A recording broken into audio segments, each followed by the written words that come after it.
why are you making these decisions, you know, independently of some of the main actors of Somalia?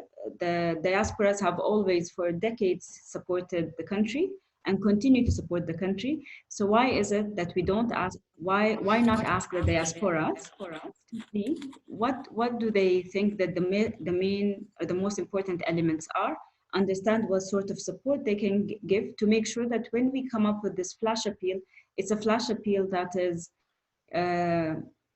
localized. You know, at the end, we know that, you know, local challenges require local solutions, and who best to say that other than the diasporas? So I reached out to Fatuma, who she really did help me, you know, bring everybody together and have this call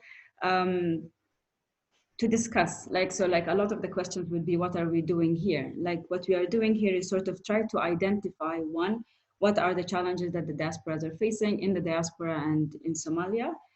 Two, see what areas you think should be the focus of the country of Somalia, especially, and what focus do you, the diaspora, want to come in to assist in?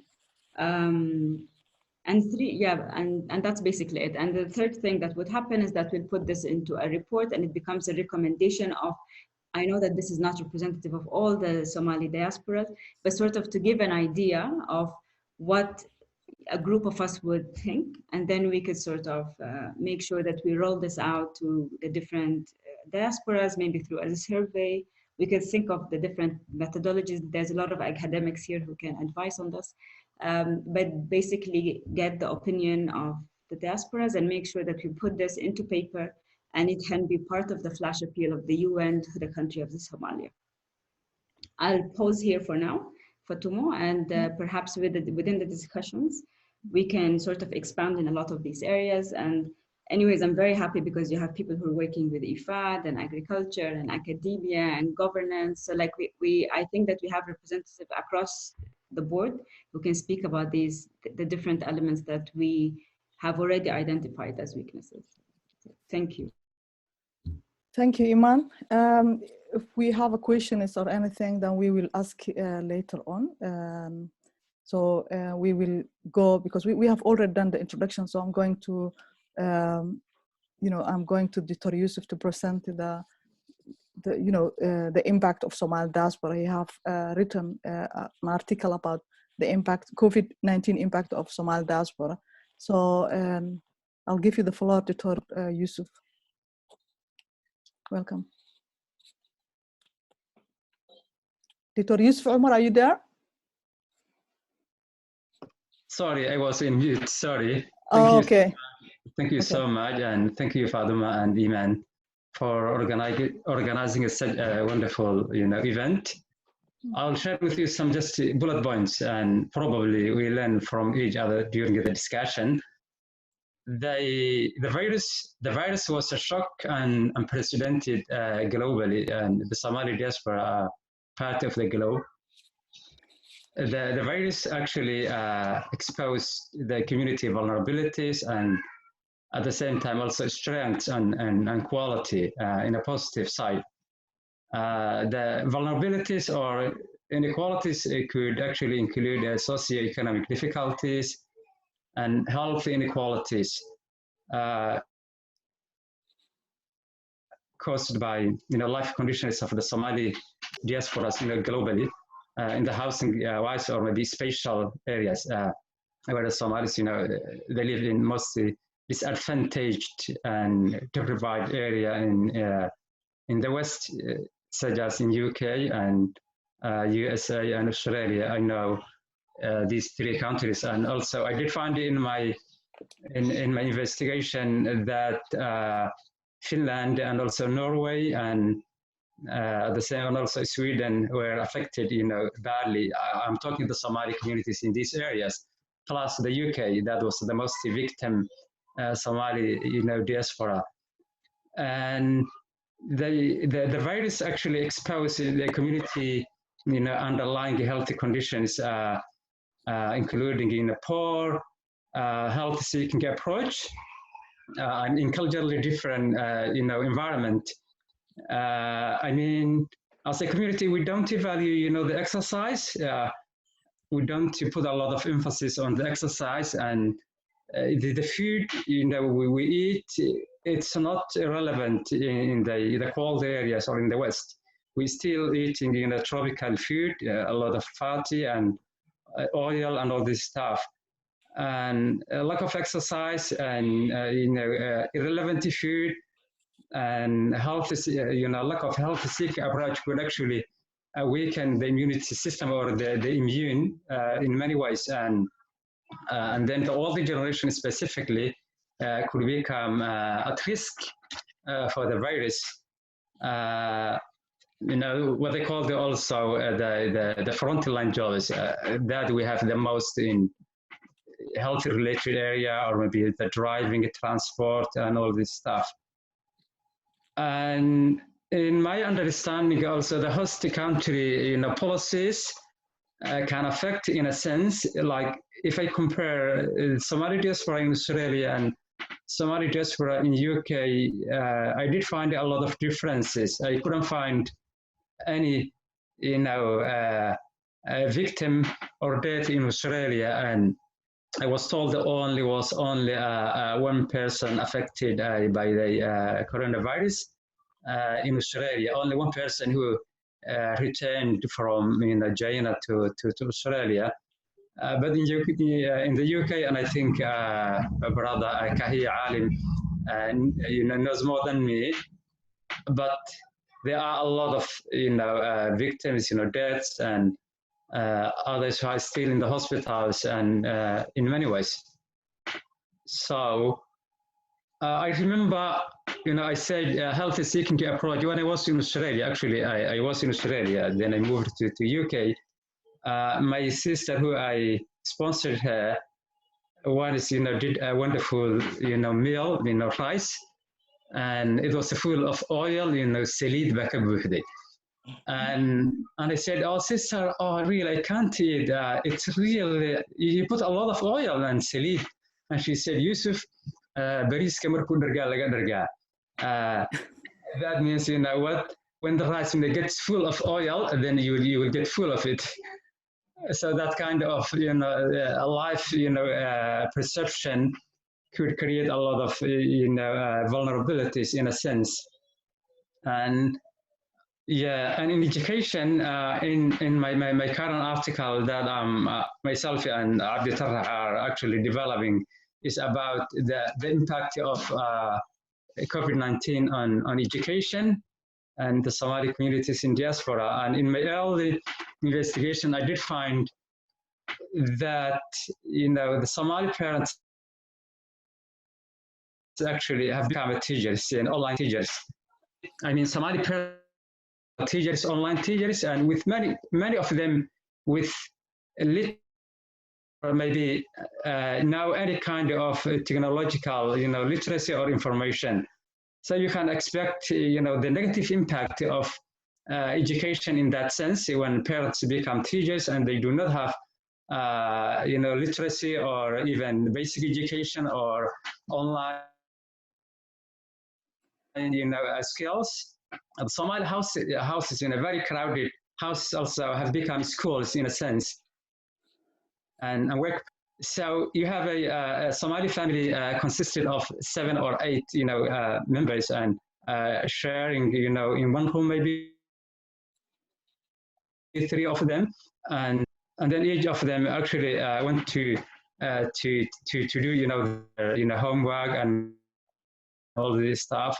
So the housing condition is very difficult. Really, anyone to achieve their educational aspirations and also to work. Some all the siblings also do move their work to their houses. And so the other point we did find is lack of educational equipment at home. When you have 7 or 5 children with only 2 computers and with less educated parents, you are competing with middle class families with maybe 2 or 1 or maximum 3 children with a lot of educational facilities at home. So the reality is we already have been inequality in terms of education and the COVID-19 will actually further our, the disadvantaged situation in terms of education. And in many Somali families in UK, and also I know in Australia, and also in the States, are managed by single mothers. And most Somali, I don't know, maybe they separated, or maybe many Somali fathers, Somali men actually moved to to Somalia, particularly in Europe. So Somali mothers are so heroes. So they're dealing with all this stuff, education, the other life, requirement in the families, but it's not easy.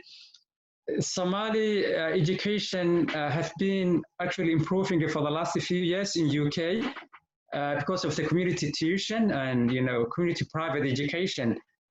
But many of these private tuitions are not functioning anymore. So I'm expecting a lot of educational inequalities because of the COVID-19.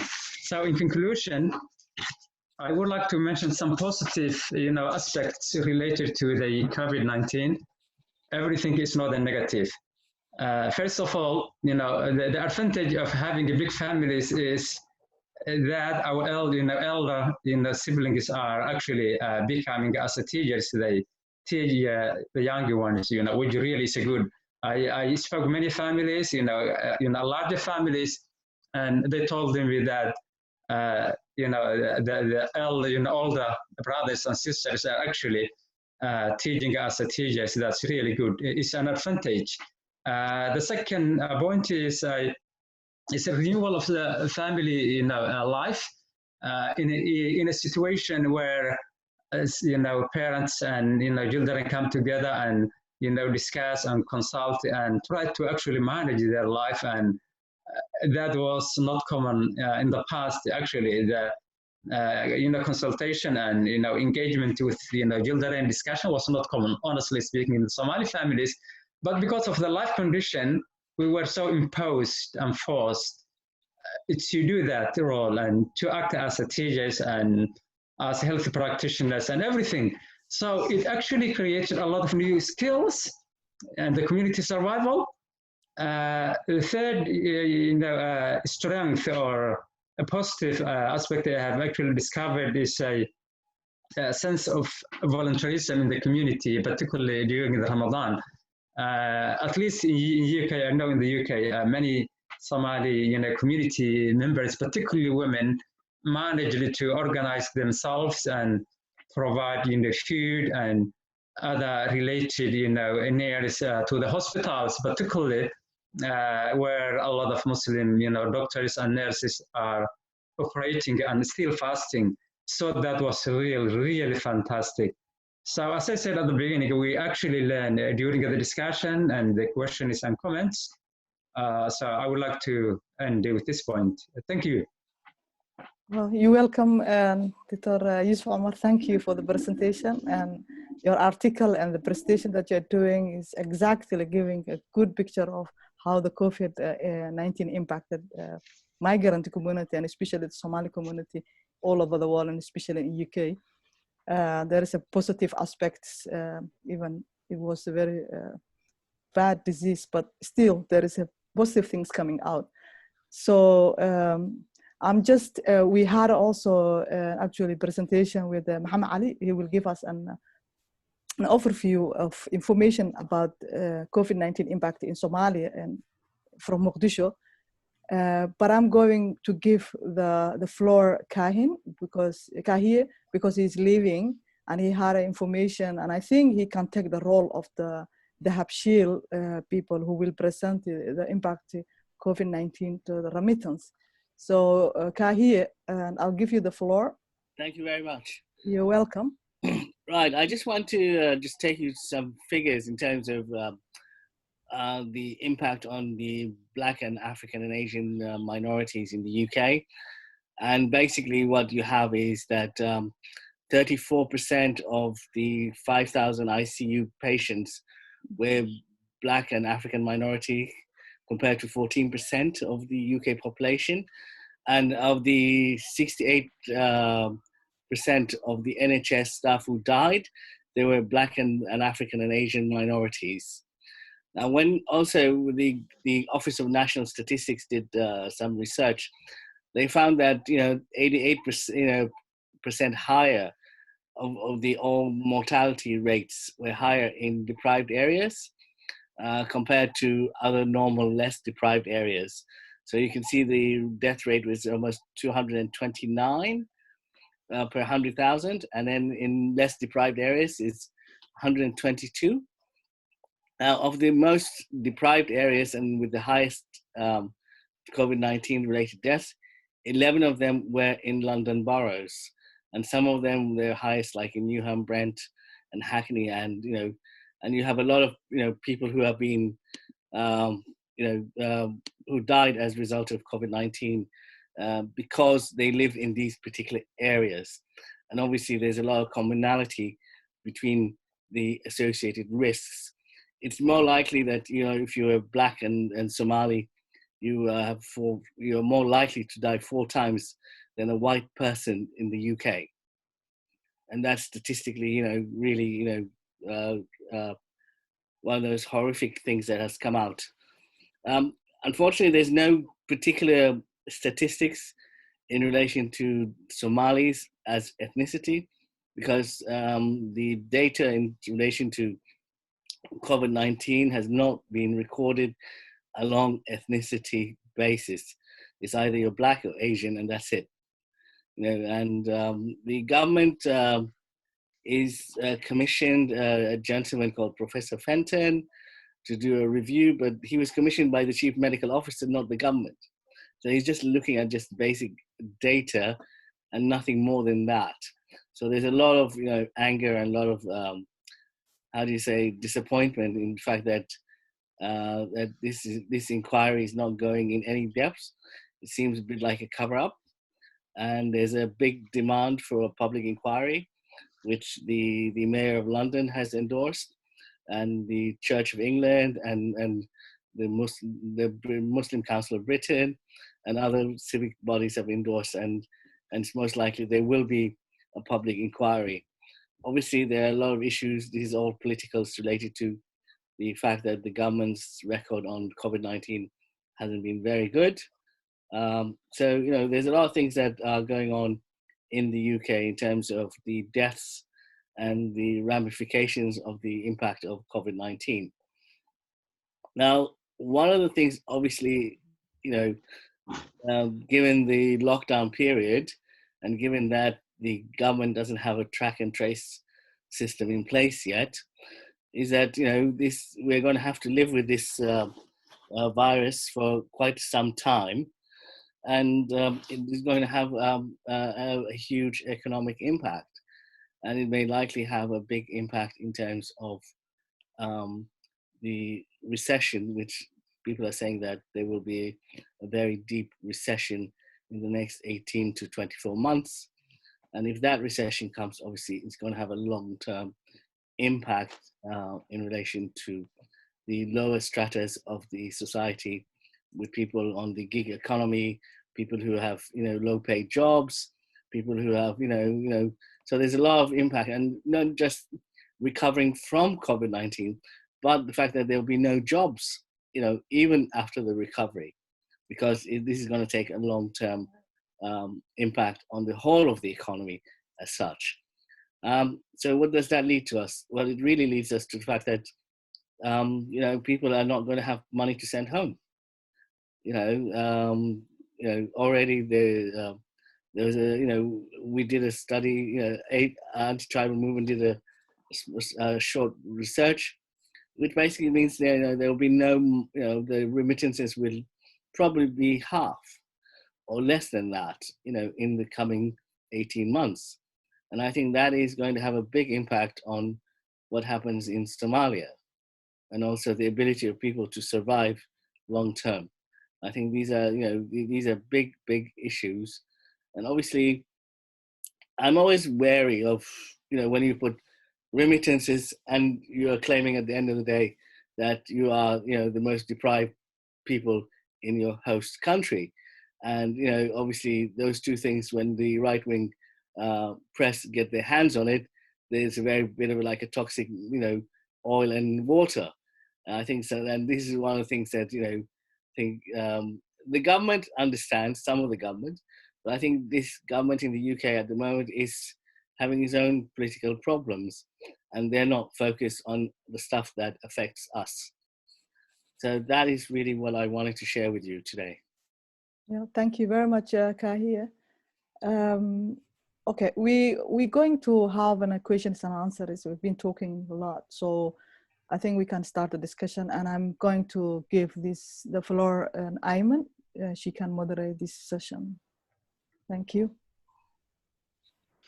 Thank you, Fatuma, and thank you, Kahia and Yusuf, for the presentations. I think you gave a good sort of, you painted a picture of what's happening in the UK and specifically, but Europe in general. But I would like us to pause here, because I think how the webinar is going is that we would discuss the diasporas in Europe first and the challenges they're having, and then move into Somalia to see what contributions can we do. So I think some of the things that he mentioned that I think would be interesting to pause in is, for example, the NHS staff. I think we've seen a lot of, like in the media, and, it was again emphasized by Kahi, that a lot of the staff are from Black and minority or Black and Asian.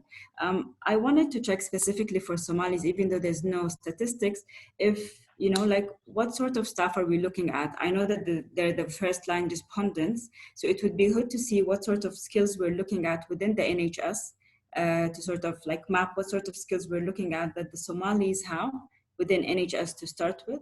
The second thing that was mentioned was loss of jobs. And maybe it would be interesting if you can give me a little bit of a brief about what sort of jobs are being occupied mainly by the Somalis, to see, and the reason why I ask is to look at what sort of stimulus packages should we be pushing for, specifically for African diaspora and specifically Somalis. And the last thing that you mentioned was remittance. And I know like everybody's saying that the remittance has reduced. I know that the remittance to Somalia was 1.4 billion, I think, in 2018. So the question is, how much of a drop are we expecting on remittances? I was hoping that Awil would join, he didn't, but I know that the World Bank is also having a specific project that is supporting remittances and supporting financial IDs in Somalia. So maybe Kahia, you can answer these three questions: the type of staff we're looking at the NHS that are Somalis, the jobs that the Somalis are occupying, or anybody can take this, and the remittance drop that we're expecting, and then others can take the can ask their questions. You can also use the chat, by the way, to ask the questions, and I can perhaps ask whoever it is that, direct the question to whoever it is you're asking. Thank you very much. Actually, I've got a meeting with the Camden NHS Trust in about 40 minutes, so I've got to prepare for that. But most of the Somalis and most of the BME communities work, at the lower stratas of the NHS. They're cleaners, they're hospital workers. They tend to be more care assistants, and they're not just hospital workers. There's a lot of people who work as care assistants in the social care element, where they provide home kind of care to elderly people, or they work in care homes directly. So the majority of most Somalis and everyone would work at the lowest stratas of those jobs. They're not badly paid jobs; they're good jobs. It's just that they are lower jobs, and they tend to be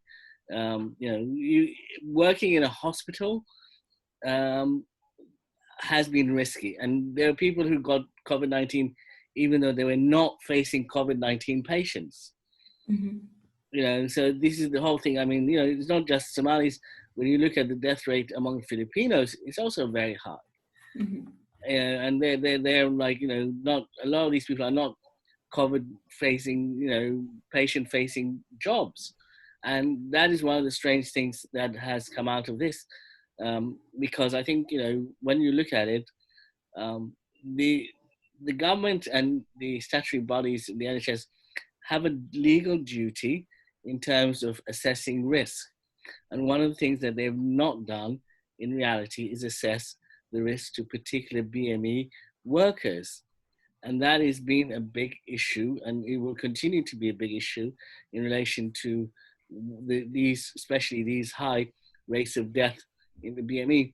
Mm-hmm. Now they're looking at assessing, how people return to work, or even just not the NHS, but also like teaching and all that. And every employer has a legal duty to make sure that if someone is at high risk, then obviously they mitigate that risk. So those are in relation to the jobs. Now, in terms of the job losses, obviously, you have a lot of Somalis who are taxi drivers, Uber drivers, and these are all what you call the gig economy. People who are, supposed to be self-employed, but they're not. They are employed by one company, but they're at the mercy of that company. And obviously, there are issues that are going on in relation to the gig economy, and obviously, the rights of these people.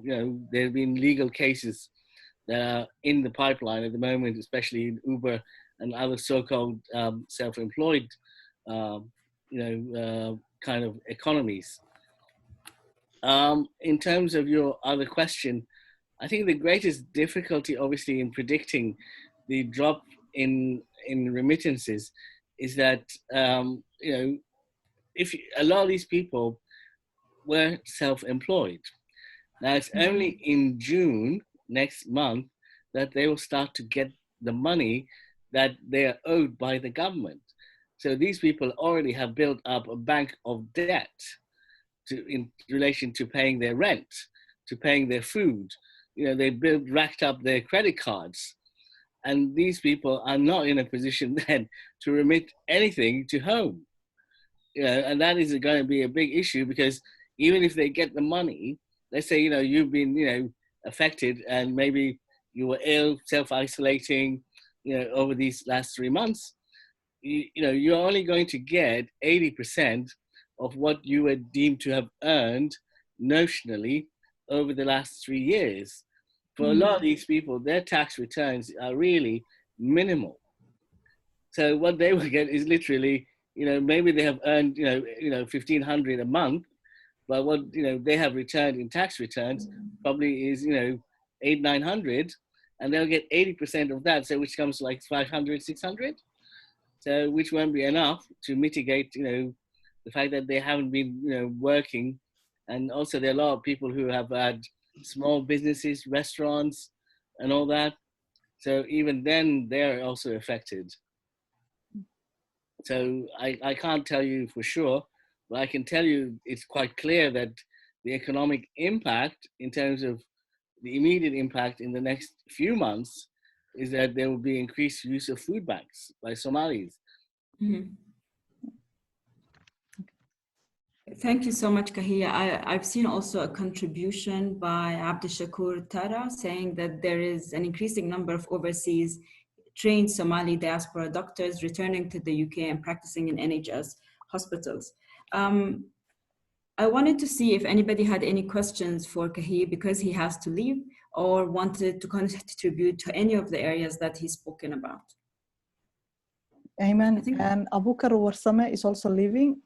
So okay, we might give him a word before he leaves. He said sure, we left 10 minutes. So, yeah. The question from Mohammed Farah. Well, the difficulty obviously is, if, for example, if people were sending a certain percentage of their money home, now they have a reduction in their income. And that reduction in income is going to lead to a more reduction in what they were going to send in any event. So if you are going to get a reduction of your income by 50%, then so you can imagine what is it that you have left to live on when you have all the debt that you have to pay off. Yes. Yeah. I think here you've made and I just want to highlight this. I think one of the things that was mentioned more than once on the media and Kahia has emphasized on is the duty of care that is the responsibility of the government, especially for all workers, and that puts them at a lot of risk, And I think that this is something that we see not just in the UK, but across the world, that people of color and people who are from minorities are suffering a lot from these challenges, the duty of care and the responsibility to protect the different workers at the different levels. The remittance issue, of course, is very clear. It is the first time in our lifetime that we've seen that the country, that our home countries and the countries that we're living on are both affected economically and with an emergency at the same time. And thus it's affecting the remittance returns. And then of course the jobs. So these are three areas that I think were highlighted by Kahi. I want to give the floor to Abu Bakr because he's leaving, but I also wanted to see if anybody had any more questions regarding these three areas of the diasporas living in Europe. Thank you, Fatima. Thank you, Ayman. I'm sorry to leave you earlier because I have other commitment. Students write an online exam, which I have to be there. I don't have a specific, actually. I'm glad that most of Kahia and Yusuf and others have mentioned something that was real. One, I think, area that for us, I don't know how many of you, I heard one of the attendees who was from Uppsala. So I don't know how many of you have known Sweden.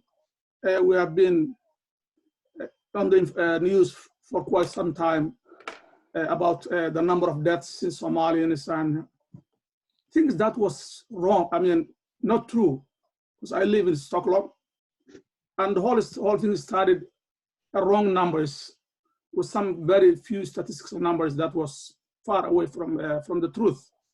And that's what I mean for that is, although I mean, I'm not trying to minimize or undermine the problems and that we are facing as a society, but also we have been stigmatized. We have been used in the wrong way. Even the extreme far right, they were using the Somalian situation as some kind of wrong apple. I mean, people not to be here in Sweden, who doesn't understand nothing, who shouldn't. I mean, it became immigration issue, which was some people who were trying to maybe elevate the problems of the society, get the wrong results. They make it things that are not very thorough scientific. At the beginning, they started the death of Stockholm were 15 individuals. I think 5 or 6 of them were Somalians.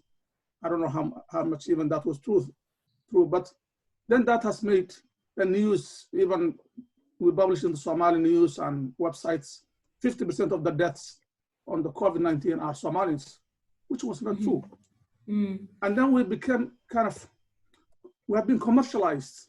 For example, now if you will get, some of you probably have got YouTube or links from vitamin D, and people are linking with Somalis a lack of those COVID-19 deaths with lack of vitamin D, which is another issue, but also was not true, was based on wrong numbers. I contacted some of those authors, which were even citing a not wrong, but false publications from British medical journals or those kind of things, which doesn't exist. I contacted them, I said, can you show me where this study has been done? None. One of them even, he bombarded me with commercial new products that I can buy from. So I think we have to look also how we have been victimized by this COVID-19. We have been portrayed as the people who doesn't understand how to clean themselves, how to live, how to follow the orders, how to do the social distance, which was not true.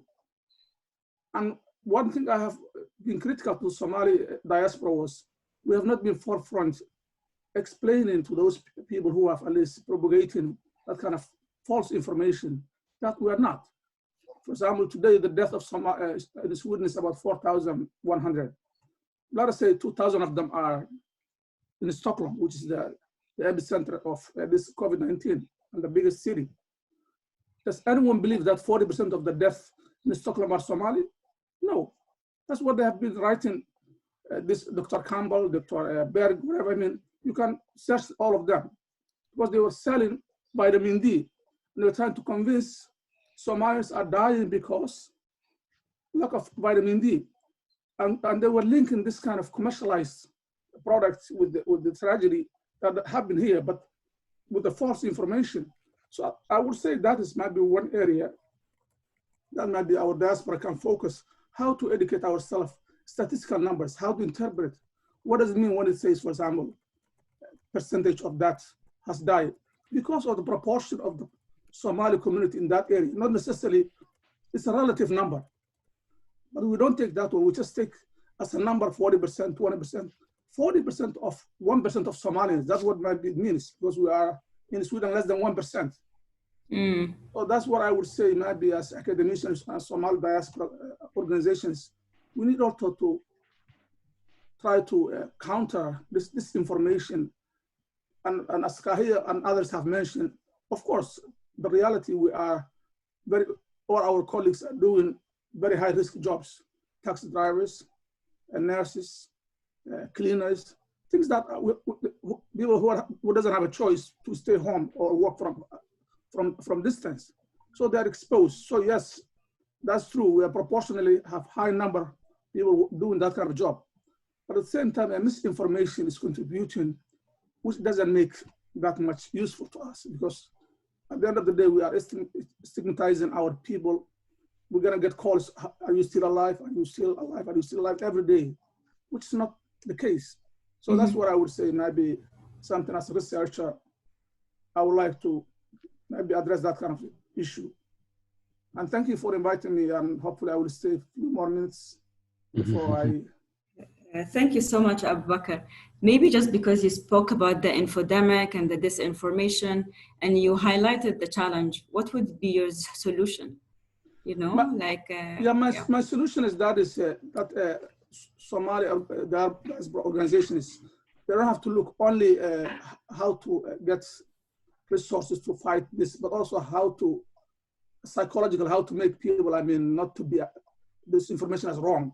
They have to be proactive to take part of those debates, to say, well, because now I know one of the Somali organization, the biggest organization, Mr. Habane, he wrote article about to the social, one of the leaders of the party, I think it was Christian Democrat. She's the one who started, and she was making the Somalians, we are wrong people who shouldn't be here at all. And then if you were following the newspapers, the biggest newspaper in Sweden, the debate was long. People, they were just jumping on us, saying all the bad things about. But if the diaspora counter that kind of misinformation, and also our professionals, the doctors, who are at least who know what happens, who are familiar with the situation, they can shed this light. They can say this information is wrong. They can probably, because every day in Sweden, they, like in any other country, they put information about the confirmed cases, the death, recovery, all kind of stuff. So that kind of information that we can propagate ourselves, share ourselves, and also educate our people, telling, our news, social media, we have a lot of contacts with, for example, the information, one of the things I was answering was here and online, someone wrote 50% of the Somalians who died in Sweden are Somali. And I said, does anyone believe that kind of nonsense? Even some of them, the guys I was just talking about, when I contact them, they don't have any answer. They was just referring to another one. Someone have written comment that Somalians who live in Stockholm are only 8,000. No, we are more than 40, 50,000. And the deaths are not more than 25 people, which is sad, to lose even 25 people. But what I mean was that they say, we don't have to look only, how do we get resources to fight or to get the jobs or to economic mitigation, that kind, but also how to mitigate the misinformation that we are not, that's not true. That's what I mean. Can I ask a question? Yes. Iman? Yeah. Yes, please go ahead. Yeah. I don't know who's talking, but go ahead. Yusuf, it's a Yusuf. Yusuf, yes, okay. Yusuf, yes. Thank you, Abu Bakr, was a great real critique, and I'm expecting you and others, in Sweden actually to write about it. It said, your credibility must be on paper. If you don't write, others will write, and then, others will, the writers will reference any information, available online. So rather than to talk itself is it's a kind of educating, but I think it's your responsibility and others, the academic background to write and publish an articles. That's one point.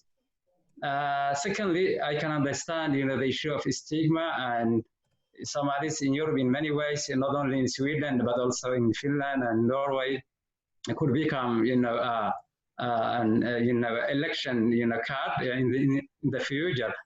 But at the same time, as Somali wisdom says, xog hela tala hela, the one who gets information will get a method of making decisions as well. So actually, we need to be very critical at the same time, and not only to defend the community, we need to defend it, but also at the same time to expose the community challenges to find a solution. The issue of social distancing is a real an issue. We are collective societies, compared to the individualistic Western lifestyle. And before the lockdowns, you can understand the way we visit each other, we support each other, which was a very positive sign. But at some point, it could be a risk. So to defend the community itself is a good, but also to be realistic and to admit, our culture. At some point, it's a source of resilience in many ways.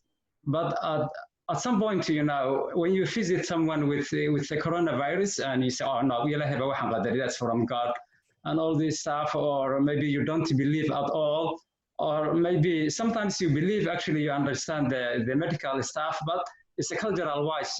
I think we need to keep a balance rather than all to defend the community. Okay. Thank you, Yusuf. Thank you, Abu Bakr. I think there was a contribution by Amina Jama saying that in Sweden, there's a Somali Medical Association and the Somali Nurses Association, and that these groups are working continuously with Somali communities to conduct community awareness programs, campaigns on health issues. I would join Yusuf in one thing. I think that, Abu Bakr may be writing at least one article, or making sure that it reaches the media, writing it on WhatsApp, and nothing is easier than pushing a message through WhatsApp, about this information is important, but also making sure that we have data linked with that, because what you say about that the Somalis, are 1% of the Swedish community and 50% of the number of people affected. When you put these numbers out there in this way, it really doesn't make sense, But the question is, how many people have this information to be able to question the information that is put ahead on them. Thank you. I have a question on this. Hello, can you hear me? Yes, please. Yeah, as already other people say, fake news on COVID is an issue within the Somali communities, either diaspora groups nor in Somalia. And the question for the professor, for me, is now, how can we avoid this fake news? It has definitely cultural roots, religious roots, and things like that. But I think it's very important to think about it, how to avoid, how to give a right information, a correct information about this COVID, and also what the diaspora organization and diaspora individuals can do. In Italy, the COVID is not, let us say Somali diaspora is not affected that much in terms of victims in Italy, but the cases, a few cases that has been shown were definitely linked to this cultural behavior, because they came all together, they will leave it all together and say, oh, well, we can't do anything because it's of, it's a general issue, it's it happens. So, but it is very important to give a clear information.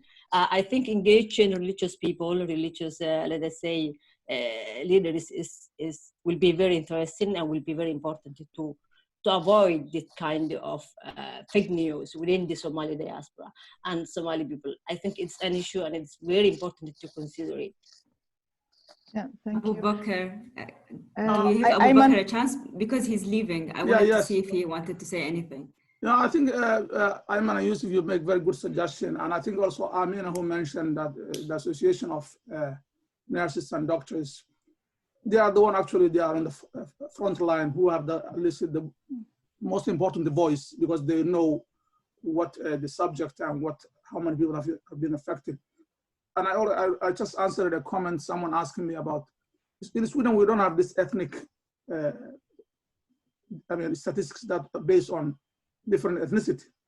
But when the news says most of people are from Rinkiby or Turkmenistan, then everyone knows who lives there. So in a different way, they are informing who all these people are, but they don't exactly say Somalians or Syrians or Iraqis. But when they mention, it's like a Somali, when you mention a region or city, then you can understand which people are, the number of people who live there, where they come from, or who they associate, whatever associated they are. So that's what, I mean, all this was spaced. And I'm glad that at least what you mentioned, Yusuf and Ayman, is true. We have to propagate this one in a more, in a written way. I mean, communicate with maybe with numbers, with facts. Yes, if I just answer Hamdi's very quick. Yes, Tarah. Yeah, just one question. I'm the one who actually asked that question about the ethnicity breakdown.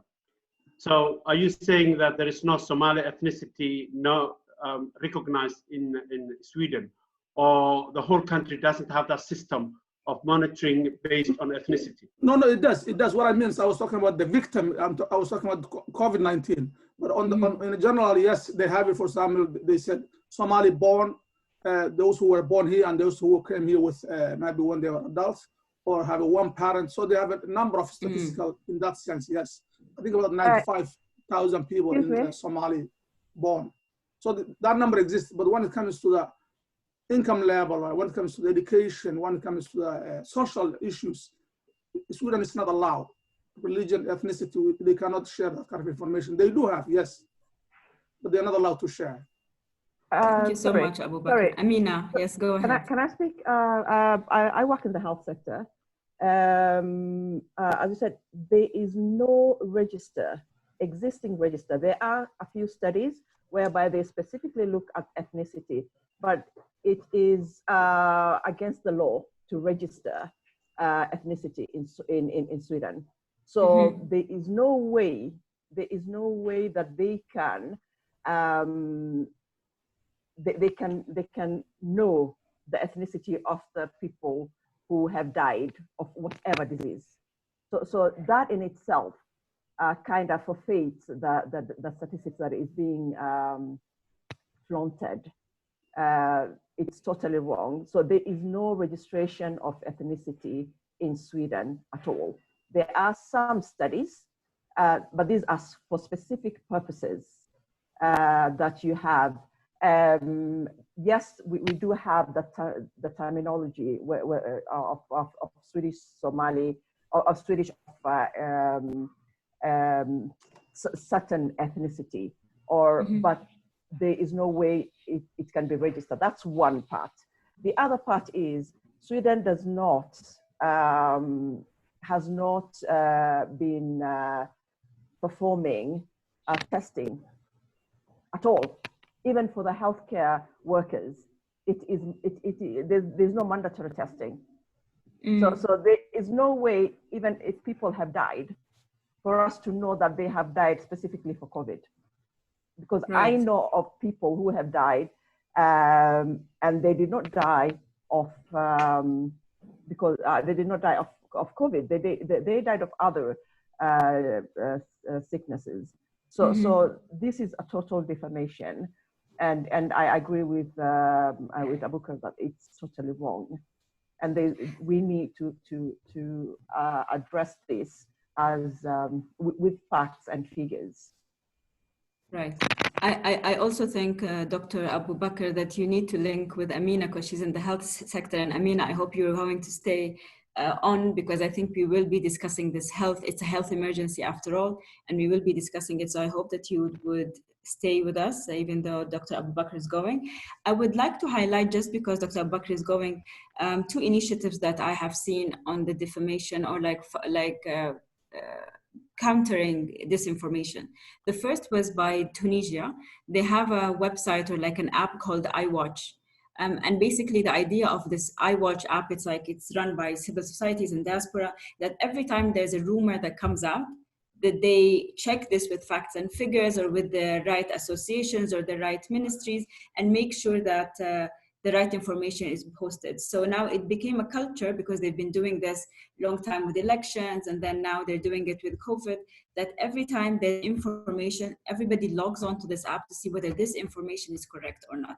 So it's I think, a good practice that I haven't seen being applied anywhere else. And I think that it uses an app, and it uses people who are recognized and respected by the community. The second thing that brings together the doctors, and like especially the vitamin D and the sun, etc., and especially that Amina's here, we maybe that's a segue to move into this topic, is the Sudanese Doctors Union. They held webinars. They're supporting the Ministry of Health in Sudan.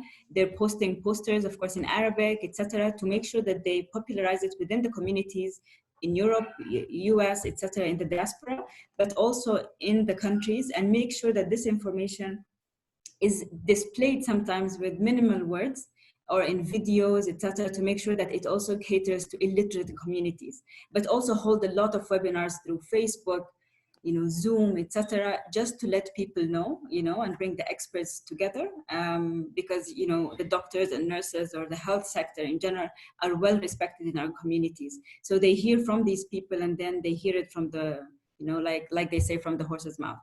But thank you so much, Dr. Abu Bakr, and for your contributions. Thank you, guys. Thank you, everyone. You're welcome. Fatima, I pass to you. Yes, I want to pass to you. Iman and Muhammad Ali, he the head of Somali Diaspora Division, and he had a problem with electricity. He just called me, and he's joining us. That's what he said. But also, Dr. Awil is also with us. Dr. Awil. Oh, okay. Mahmoud Awil, are you there? He joined with us. I don't know. He left, or he just called me, and he was in the panel. Okay. Can I add something? Yeah. Yes, Muhammad. Hi, thanks. First, I thank previous speakers, and I just wanted to agree what Emma said, just in terms of what other communities are doing and what we can learn from them. I myself, have received a number of short educational messages from Sudanese doctors, which were explaining the problem scientifically as well, and suggesting some solutions in a simple way that everybody could understand. So that would be something we can learn from it, actually. And I would like to raise another point, which I think it's also important, especially among Somali diaspora, which is the mental health during the lockdown. A lot of Somali diaspora, have the mental health was a problem in the first place to start with, and especially those who were living alone. And during the lockdown and lack of social interaction and support, this has increased significantly. And in my view, is something I believe the Somali Diaspora Organization could do something about it, because we have the capacity and resources. And as a suggestion, just I think if we pull the research together, it's something like we can set up, for example, a dedicated helpline or support line that's managed 24/7. Somali diaspora is spread all over the globe, and I think we have the professionals. And even if you don't have the professional, just having someone to talk to, for some people, that might make a great difference. So it's something I would pass to Hirda in written if needed, but I think it's something worth exploring a bit further more. I'm sure there's a lot of people who are more expert than myself in the discussion. Thank you. Thank you. Thank you so much. Thank you, I think this is a challenge. Okay, can I add something? Yes, absolutely. Regarding the point of helpline, actually, we have done in the Netherlands helpline, which is actually available for six days a week, where the Somali professionals, the doctors, are available to answer all the questions about the COVID-19, and also to chat if someone is also feeling alone or have some problems, they can call. And there is almost 12 people who are waiting and answering in the Somali language. What we have also did in the Netherlands is we translate the measures of the government and update in the Somali language so that the people can see and read very easily what is going on, what are the measurements. So it is going, but the problem is that the COVID-19, people have, you know, they got a stigma. They don't want to tell anybody. If they have also this disease, they are not going to discuss with other people. They will be hiding. Like, you know, I'm not going to say I have the COVID-19 or coronavirus. So this is another issue that we should have to bring awareness within our Somali community, because some of the people, they like TB was in the past, it was like stigma. People was not telling each other. They were like, okay, we don't want to have and associate this disease. So there is something going on within the Somali community, and we need to have an awareness raising with that issue. So the helpline, we have seen that a lot of people are not calling. But what we do, like webinars and discuss in the Somali language, people are joining us, they're asking questions. So what we are now doing is like, we are broadcasting in a Facebook and webinars, live webinars to the Somali community just to ask a question. If you have a question, there is a doctor, you can ask the questions. And that is a lot outreach. You can reach out that method. But calling, we have a problem. At least almost from March until now, the line is open and people are not calling. So we say, how can it happen? Some people are calling, but not as much as we were hoping. So that is it. Yeah, I just want to add that point of helpline in the UK as well. I think, I'm not sure how far we are, but the CSO, Council for Somali Organizations in the UK, has actually also taken similar initiative. And I think it's a brilliant idea, although as Dr. Yusuf said, people are, you know, used to go to meet each other outside, but that is no longer possible. So the lockdown has resulted, people are confined in their own homes. So having a helpline is actually a brilliant idea, and I think it's a great response. I think UK will probably be having one soon. I don't know whether this already exists, but I think through Kahiya's initiative and the CSO members have already started the launch of this in the near future, or they might have done already. That's what I want to add. Excellent. I think one of the things that Fatma said that was great also is know your audience. You know, they had a helpline, the helpline did not work, and they actually sort of rectified this measure to see what works, and the webinars was a good idea. I'm not sure if it's being done or not, but I remember that in China, initially when that happened, a lot of people were, you know, did not want to speak about it, but a lot of them were living alone. So one of the things that they did is like spiritual counseling. So a lot of the known religious leaders, etc., would have specific times during the day, and they would speak about, you know, they can insert part of the mental health aspect within their dialogue every day, and that has helped a lot of people. First, educate them, and the second thing, sort of resolve any matters that can come. And I think for the Somali community, there's spiritual community as well, very religious mostly. So I think that can also be sort of identified. Yeah. I know that we've spoken a lot about the Somalis in Europe, or the Somalis in the diaspora, and I feel like perhaps another session is warranted, like sort of like a bigger sort of session that speaks about these challenges. But I was hoping to see, you know, because also part of why we were motivated to do this today is that we wanted to make sure that the flash appeal that comes from the UN speaks about matters on Somalia, you know, and what the diasporas can do. I understand that remittance is a challenge, and this is something that is well understood. And there has been some recommendations of what the diaspora can do. So, and I'll tell you part of this recommendations that we are taking on board and applying, for example, is instead of people having to send remittance for agriculture every month or for livestock every month, but what I think the emergency has taught a lot of people is that the diaspora can pay for insurance, so that no matter what happens to the livestock or whatever, what happens to the agriculture, that there is an insurance company that can sort of do that work for you instead of you having to pay on a monthly basis. But I wanted to check, you know, and Amina, I hope you're still there. Health, this is a health emergency.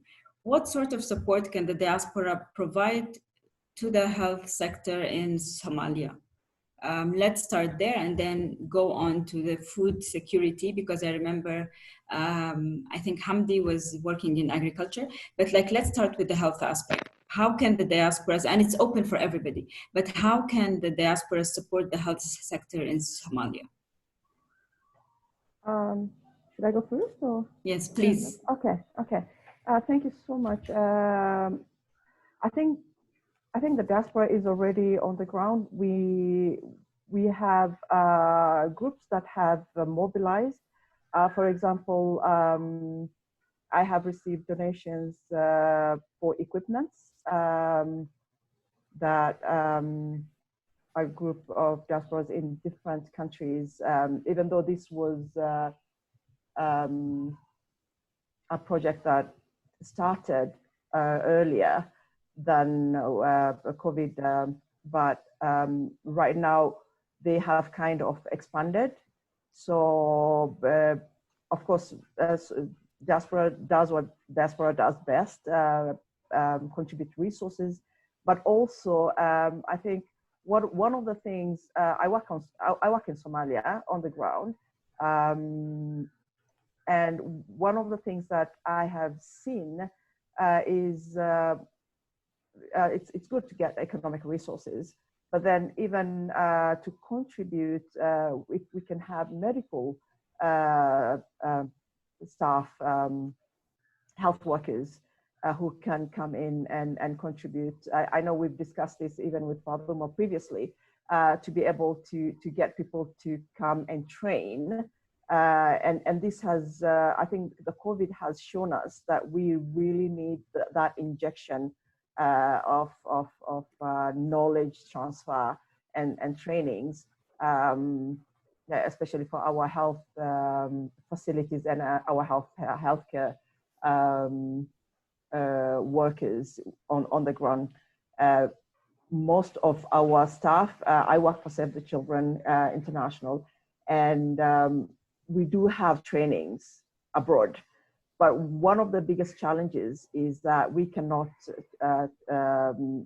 get the people to go for these trainings because of lack of the passport, for example. To get visa is such a challenge. So if we can mobilize, and this is, I'm talking about more long-term and not only during emergencies. But if we can have a pool of professionals, even for emergencies, who can come out, that would be very helpful. So resource injection, both in terms of human resources, expertise, but also resources in terms of monetary resources, economic resources, for just to equip some of our facilities on the ground. Thank you so much, Amina. First of all, you're sitting in such a relaxing place with the greenery behind you, you know. Yes, I like the resource injection word. And I think that maybe the question I would like to ask you, given this specific situation we're in, do you think that digital or online trainings can work in Absolutely. these? Okay. Absolutely. Okay. But again, online and resources and training is really good, but then you'll only reach a certain number of people and staff, which is, I mean, for the emergencies now, then that's quite okay. It's ample, because that's where you have most of the infections. But generally, if you're to go out into the countryside, then it's not very effective. Okay. But yes, right. I mean, that's always something we do have at the moment. We have, for example, with different universities who are giving, we have webinars, but in health, some of the things are hands-on. So I would love to see people coming in during their summer holidays, for example, for a month, and conduct trainings. Okay. And I know people are willing to do that. It's just that then you have to get resources for their travels and accommodation. Thank you so much. Can I come, Iman? Please. Thank you, Dr. Amina Jama. And we have only 10 minutes left actually for the planning, and I see we don't discuss everything we want to discuss. So what I'm going to ask you is it possible to add 30 minutes more? And then, yeah, is it possible that? And then we have some points that we didn't discuss, like challenges and, needs and the follow-up of this session. And I think it is very important. Also, Muhammad Ali, who is the head of Diaspora Division, he's just willing to join with us and present his, his points in Somalia, what's going on. So I think we need 30 minutes more. And if it's possible, we can do that. If not, we will close and then organize might be another one. How about that? I can only speak for me. Unfortunately, I have another meeting lined up, so I won't be able to stay on. Yeah. But I'll be happy to follow up this discussion. And before you go, so I just wanted to point out, I don't know, Ayman, are you from Sudan? Yes, I'm from Sudan. Okay. We're actually working on a research project on fragile and fragile countries, developing an interactive web platform looking at the governance of COVID in 25 countries in Africa. So if you don't mind, I thought I'd grab this opportunity if I can get your contacts. No, absolutely. I think I'll share my contacts with everybody at the end. Please. And I know that just because I work with the Doctors Union of Sudan, I know that they're creating a governance project as well. So I think that would fit in really well with what you're doing. And thank you so much for your time, Amina. So I wanted to highlight, health was highlighted. I think that the challenge is there. I would just like to say about health is that, we have the AU Africa Center for Disease Control. Many of you might have heard that they have been providing a lot of support to many of the African countries in terms of PPEs, ventilators, some of them were the Jack Ma donations, others were the African Union. It was a big procurement of more than 40 million. And I think there's another one coming. So it would also always be good to make sure that we don't have too much of something. We'll never have enough, but I just think that it's good to sort of distribute the resources to make sure that if ventilators are being bought, then maybe we should focus on oxygenation. And that's another thing, another aspect that could use local resources. But yes, I'll also make sure everybody's contacts are with me. So every time we have any information from Africa CDC or others, that we would push forward to all of you. I would like to discuss two other areas that perhaps, are important: education and food security. Let's start with education, because there was a request that we start with this. So we spoke that how education was affected for people living in the diaspora, specifically because of the sort of the digital literacy or illiteracy, we might say, or the lack of resources specifically. But how is education being affected? How is education affected in Somalia, and what can we do? The question is for anybody. Yes. Yeah. Well, first of all, I should have introduced myself clearly. I'm a lecturer in education, and I'm currently doing research and doctoral research on education in Somalia.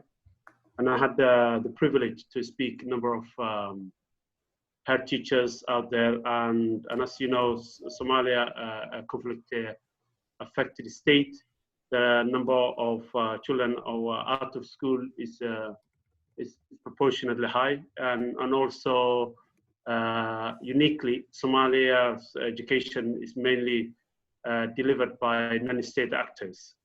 And I think as a result of that, what happened, and I think not only Somalia, but also in this country, private schools are really paying a heavy price because there is no government subsidy available to them. Children are not coming to school, so the parents are very resistant to continue paying the school fees.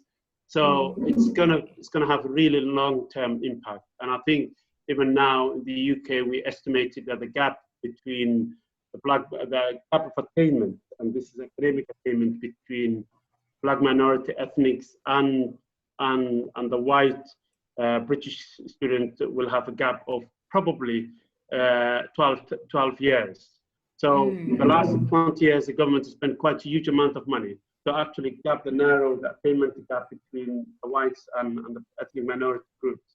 So you can imagine that level of resources hasn't really made any difference. And this will go back again in 12 years kind of gap. So what the head teachers have really said is parents are not paying the fees. The school cannot actually sustain the staff. So there is no way they can actually retain the staff, because otherwise it's going to be an issue for staff retention.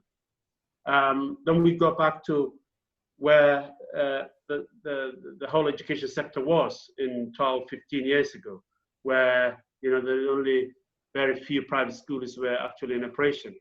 The estimate we have so far is around over 90% of Somali kids do not attend public schools. They do attend private schools. This is a unique. You can't see any other parts of the world where there is a high level of representation among non-state actor education.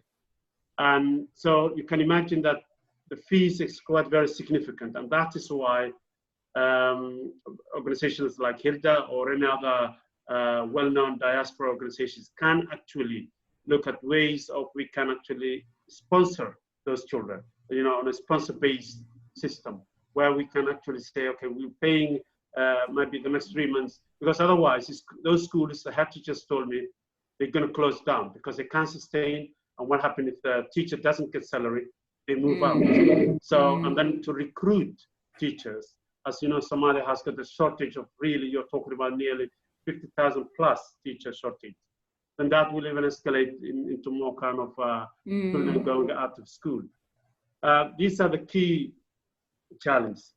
But also the other aspect we need to bear in mind is about the remittance. We know that the remittance, estimately 10 to 20% of money sent back home is spent on donation.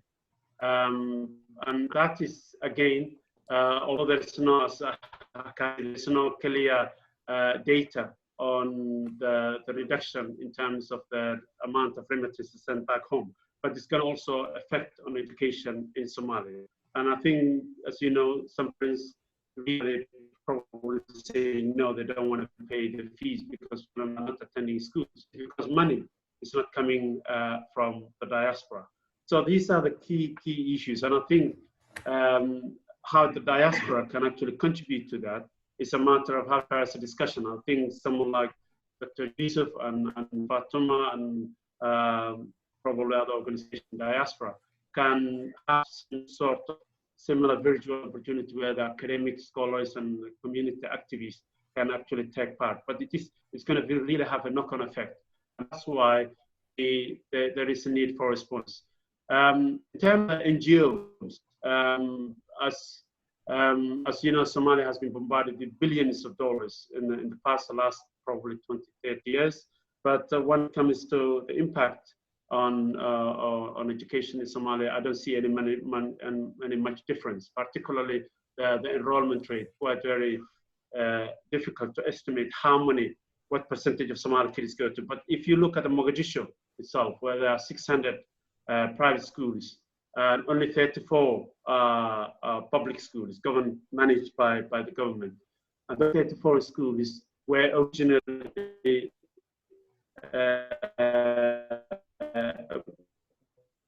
not originally, were actually schools, infrastructure built by private schools. So the government actually took the schools back. So those particular situations, there are only 23% of Somali children in Mogadishu attend schools. So you're talking about the rest, 77% do not attend schools, which is quite very. So those 23 students will be affected by this COVID-19. So I took a little bit long, but I just want to give a kind of background for discussion. Thank you so much, Abdul Shakur. I think that you've highlighted very good points about education. And I think that, highlighted something that at least I didn't know about how education is sort of mainly or majority managed by non-state actors. And I think that the solution is also a good solution. You know, with remittance, I think the one thing that we are learning is that before you used to send remittance to somebody, and that somebody would decide on how they would like to spend this remittance in education, in health, in consumption, food, etc. But I think that the one thing we're learning now about remittance, and that can easily be done within the Somali community. Majority of the money transfer operators are Somalis. So the one good thing that they can do is that you can now identify how you want to spend your remittance. So if you want to say that I would like to support a child to go to school, then this remittance can be directed immediately to go to the school, directed to go to the child, instead of going to the caregiver. The same thing if it comes to insurance in health, insurance in agriculture, and all of that. I know that we have few academicians here. Shauki, I think you're an academician. I wanted to see if you wanted to maybe chip in onto this conversation about education before we move into agriculture. You're muted, yeah. Yeah, I think Abdi Shakur has highlighted a very important point, but I'm still processing and wondering how we can help, if there are ways, apart from looking for sponsorship, but also other ways of helping them. Especially, I think the focus now lies on Somali students in Somalia, I think, not in the UK, if I am right. Right, Abdi? Yeah. It's actually, I was focusing more on Somalia, but the reason why I was taking example of the UK context, because UK context, even now the children are at school, but there's huge amount of resources available online. The government set up a national academy online, which actually is a matter of students in all the different year groups, just clicking the button and having lessons there. So, but the other context I also mentioned in the UK is that the private schools in the UK are not financed or subsidized by the government. So, and there I read an article just last week where significant of those private schools will close down as a result of parents not paying the fee. Because if the children are not attending the fees, there's no other. Only very, for example, my daughter, she attends Islamic school in Leicester. And what we agreed, the parents, in order to safeguard our school for the future, we decided to continue paying the fees, and I think the very few parents have actually thought that long-term views. So, and that's why I wanted, but because these schools are not receiving the income through parents' fees, it's very difficult to sustain itself. And that's why some of them, unfortunately, they will be closing down in the UK. And I think that's why I was comparing to the case in Somalia.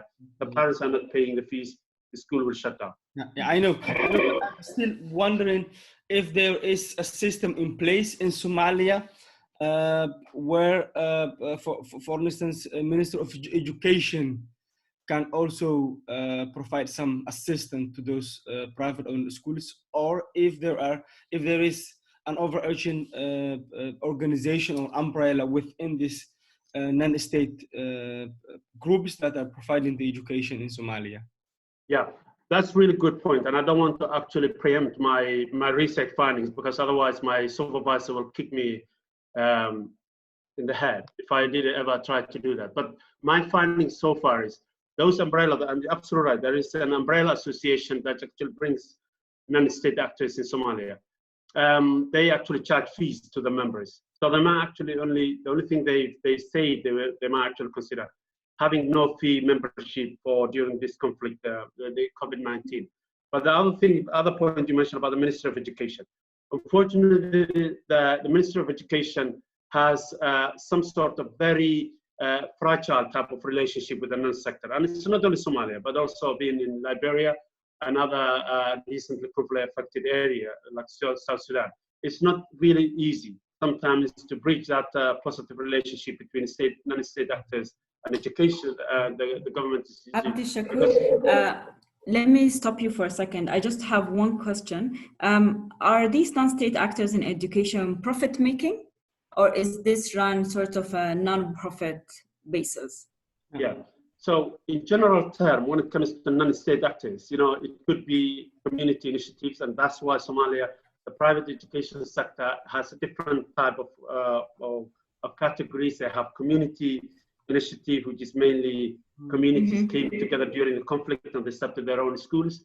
You have kind of shared ownership between the public, the government, which is, you know, probably own the building or the land, and then they have share ownership. But the other one is it's purely, the other two are community, the NGOs run schools. So the community came together, but they still, the ownership lies to the NGOs because they pay the staff fees and the resources. And the other one, the final one, is purely private, and the private one is 65%. So I mentioned earlier about over 90% of the Somali children attend non-private, non-state schools, and those private schools are 65% privately owned. So that means individuals actually get a return on investment or dividend for their profit. Okay. So these are the kind of categories. Yeah. Thank you so much. Thank you, actually, because what I am trying to find out is just we have a problem now, and before we jump into the solution, it's always good to see or to find the ownership, who owns this problem, because when there's no COVID-19, students can come in these private schools. The schools generate income if they are profit-making organizations, and then when there is a problem, then they jump into the community asking for help. So I'm a bit more critical and trying to see that each one of us also takes that we all have a shared responsibility. Yeah, yes. I totally understand. I don't think if we start now debating about the public and private, I will need to stop you there. You know, we really have like barely 9 minutes actually, and we need to discuss the food security. But I think I'll summarize what we've learned about the education, that the majority are in the private, are non-governmental, and some of these are community-owned, run by NGOs. Some of them are shared, and the majority are private. I think Shauki asked more questions that are also intuitive questions about what is the role of the Ministry of Health, who is the support, who should we direct the support to, and what long-term solutions are we looking at, especially that we're looking at the profit-making and those who are not making profit.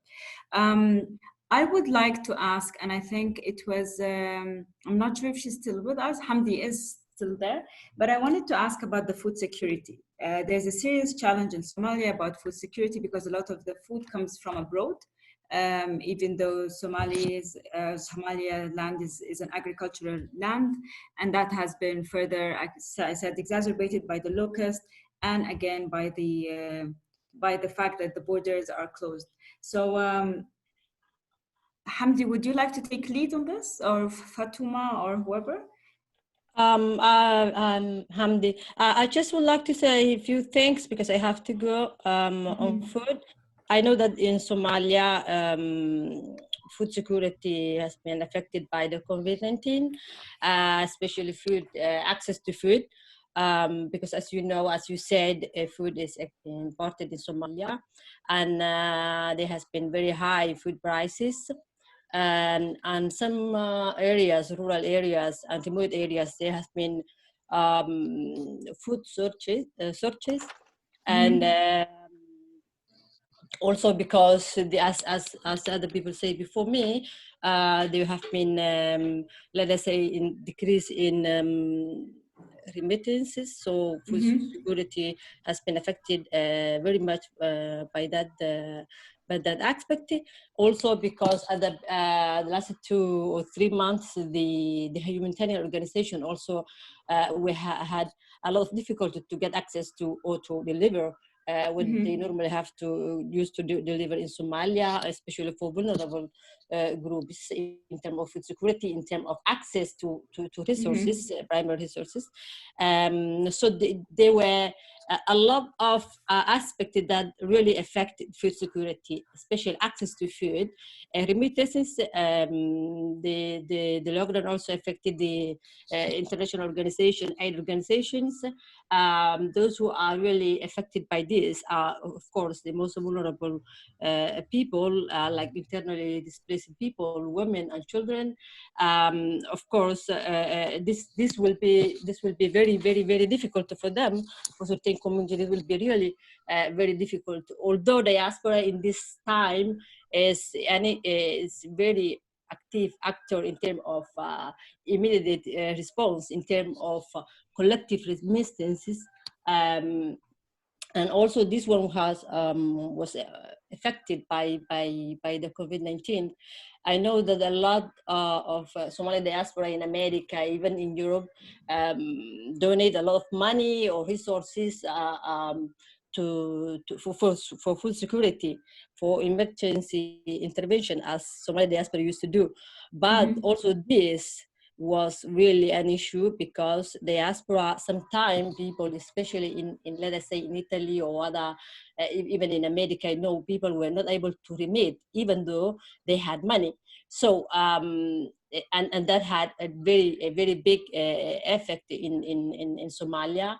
In terms of food, access to food, also food security. So in Somalia, the solution will be definitely food production, and I think in that we need another section, another webinar to discuss about it, because there are a lot of factors that need to be discussed and considered.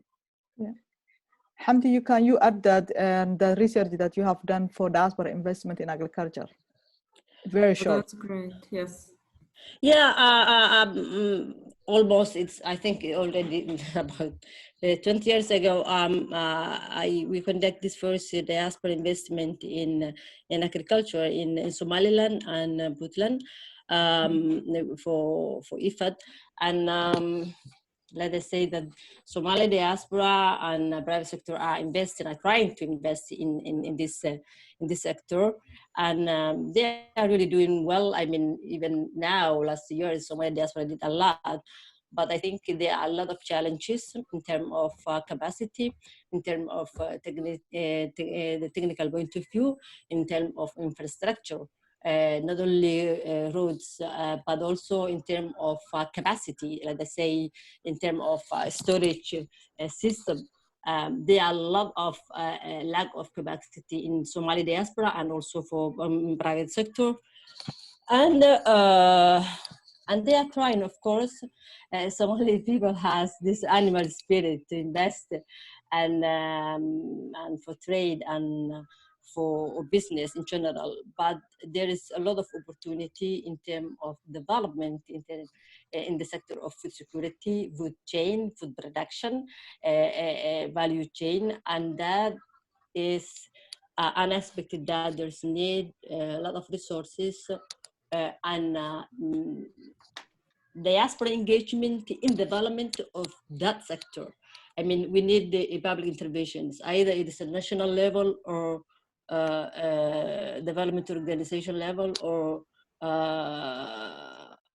regional level. The case of African Union would be very interesting. So African Union, seeing African Union supporting that sector, food production, development, or will be very, very, very interesting. And I wish that you will organize another section, that another webinar that will try to really get out all the solutions that diaspora, African diaspora can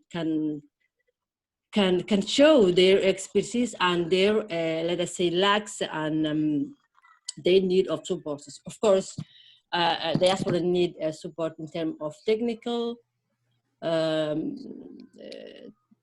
expertise in food production, food storage, agricultural development. Diaspora need resources, diaspora need access to credit, diaspora need access to opportunity, investment opportunity.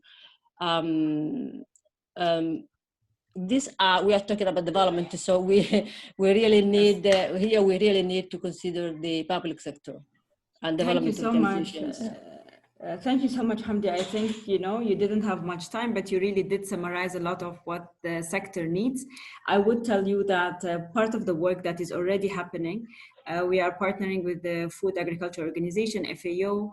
We want to create agribusiness and agropreneurship courses because knowledge is one aspect.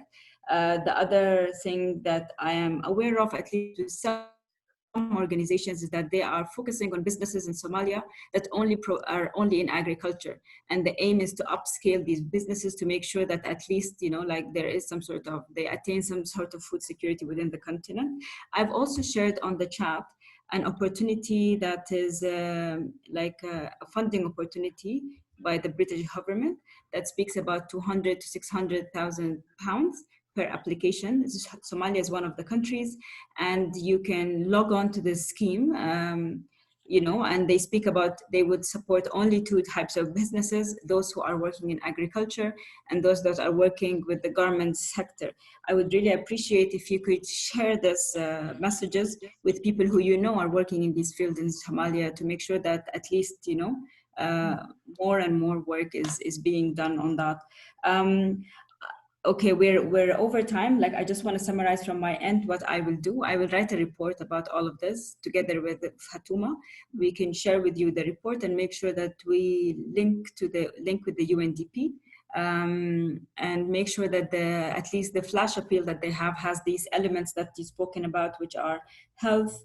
I think we spoke about general communication, disinformation, etc., education, food security, and I think the food security and agriculture is linked with the businesses and remittances. Thank you very much for making the time, honestly, and for agreeing to stay online. And with Fatuma, I'll give you the last word. Yeah, thank you, Ayman, for moderating with me. Thank you, everybody. We discuss a lot of things, the challenges, the needs, and, you know, and the impact, COVID impact with Somali diaspora, health sector, education sector, food security sector. And I think we haven't discussed a lot, actually. It is about touching, you know, for every theme, because we have a lot of resource. We don't have a lot of time. You know, some of people, they didn't get the time to discuss. And I know everybody have a lot of to say. And you're professionals, and I know everybody's doing good job in the country they are, and engaged diaspora.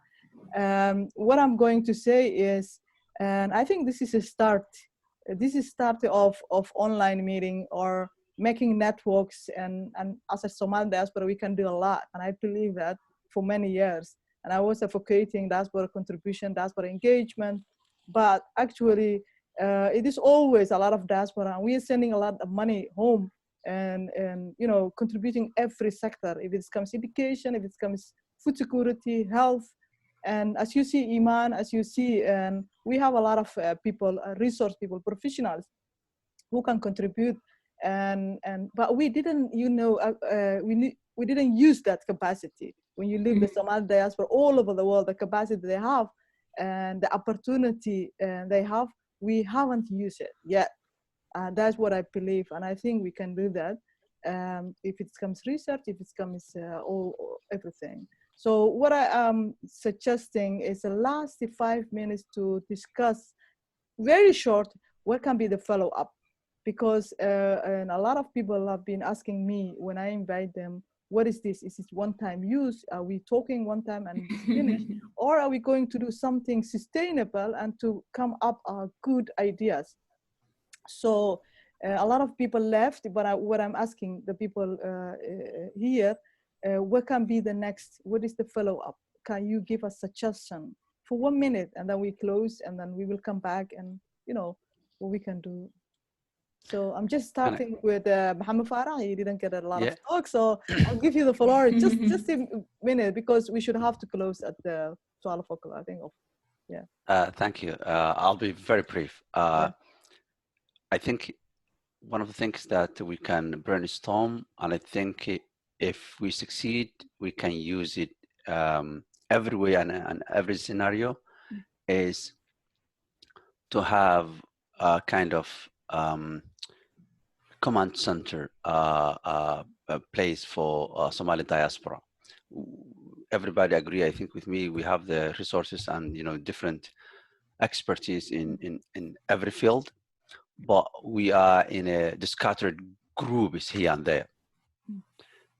So I think if someone take the initiative and organize some kind of like earlier it was mentioned that I think the doctor from Nairobi mentioned that they do a lot of upscaling webinars and so on and so forth, and a lot of people in back home need some expertise. And I mentioned, I think on the chat I shared that IOM in Netherlands, I think it was the leading, they had this program called Brain Gain, where they were trying to send back those diaspora expertise in every field. Similar can be achieved, but we need some kind of a center where things, you know, a hub that information can be gathered and then directed to the places that need. So that would be my initial thought, I think. Okay, thank you, Mohammed. Thank you. Shoki? Yes, I have a few things to add. I have observed a lot on the Somali diaspora for a long time, and what I would suggest is also something that links to what my brother has just said, that we need to institutionalize diaspora. So that institutionalization starts with, for instance, the design of a platform, some sort of a platform where for more regular international exchange, like you have diasporas in North America, in Canada and the US, you have diasporas in the UK, Sweden, the Netherlands. So where we can have a regular exchange of views so that we can have discussions on different topics. That's second thing. The last thing I would also like to add is that I personally miss the clarification of the terminology diaspora, Somali diaspora itself. I mean, Elman has said a definition according to African Union, but how do we define within the Somali context? Because you have diasporas living in Nairobi, for instance, or in Addis Ababa or elsewhere in Africa. Are they also seen as a Somali diaspora, or Somali diaspora are all those ones who have come to the West and got the opportunity to improve their life by studying or getting jobs? I think that's also something we need to define, but also keep track on, make some sort of a register where we keep track on the activities of all different diaspora organizations. Yeah, thank you, Shoki. I think Dr. Yusuf Omar, he was all the time he was with us. Dr. Yusuf, the question that we've asked, I think you heard it. What can be the follow-up? What can be the follow-up of this? What do you think? Yeah, I think here this bridge anyway. You organizing this one also in partnership with the CIDO. So I think let us wait, you know, the follow-up report, and then after that you could maybe suggest another meeting at some time in the future, or in which we could maybe organize ourselves, you know, as a subcommittee, education subcommittee, maybe health subcommittee, maybe agriculture subcommittee, but it's a quite very early stage. So I think HIRDA could, you know, lead up to now and then in the future just to see how it goes. In relation quickly for the definition of diaspora, by definition, diaspora is anyone who lives outside of the country of origin. But in the Somali mindset, in our perception, the diaspora are those who are living in the West. but other Somalis who are living in Asia or in Africa or in the neighboring country, we see them as a semi-diaspora. We don't see them in the Somali mindset as a diaspora. Thank you. Hamdi? Thank you, Dr. Yusuf. Yeah, I agree. Yeah, I agree that we need more inclusive diaspora engagement at the policy-making process. And I think as the professor said, Hirda is a good actor that is able to engage all Somali diaspora and somehow try to coordinate. Somali diaspora is doing a lot in the past, but I think real diaspora engagement in Somalia never happened. Adequate real diaspora engagement for development never happened. And I know that Somali diaspora are really good, have a really good expertise in terms of development in all sectors, either food security, either education, either other sectors, health especially. And another thing that I would like you to focus on will be this diaspora engagement in agribusiness. Especially this will be very important in terms of making agriculture and private sector interesting for youth and job creation through agribusiness development. And diaspora can do a lot. Hirda knows, Fadima knows this a lot about it. And I think we need to focus on youth employment and job creation through diaspora engagement in agribusiness and food production, of course. And this is, of course, long-term policy and project development and program development. And definitely we need to engage Somali government in this. Food production and has a lot of problem in Somalia. Transportation is an issue. Also, let us say, making people their production or they produce interesting is also another issue. So yeah, we need to reconsider all these aspects.